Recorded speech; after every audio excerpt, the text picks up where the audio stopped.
Alright guys, I'm going to teach you how to create a grid over your own photo so that you can put these practices, you can practice these methods with your own photo.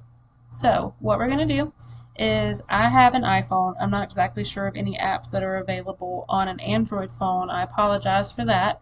But if you have an iPhone, the app is called Grid Hashtag. That's all. That's simple as that. Grid Hashtag. It's a very simple program, but it's effective. So next thing I'm going to do is I'm going to select the camera button, and then I'm going to choose the photo that I want to place a grid over.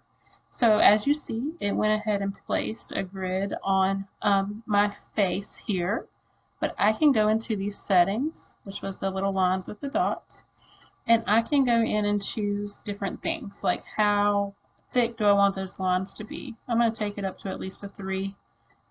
You can change how many columns or rows you have.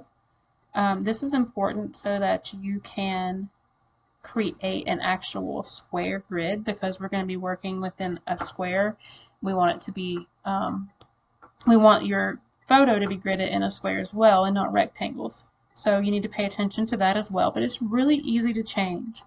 So if, let's see, I have 7 squares here on my phone.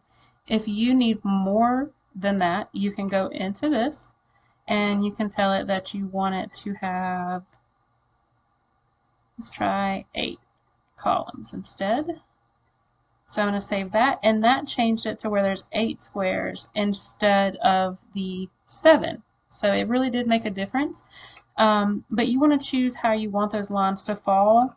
You want to be paying attention to where they cross the facial features, because that will make a difference in how easy or hard it is for you to draw these in the end. So I might take it back down to the 7. I like the 7. It gives me a nice split, almost straight down my face, and it helps put these eyes into 2 squares. So that was just a personal choice though, but this is how you create your own grid. So again, Grid Hashtag, if you are an Apple user, you select the photo, you go to the settings, and from there you can choose, you can even change the grid to a color if you prefer it to be a color or black. And sometimes you need to vary that depending on the lightness or darkness of your photo. So this is how we put a grid on a photo.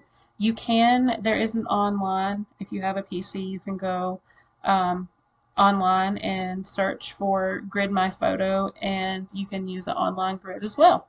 So I hope that helps some guys, and I look forward to seeing you soon.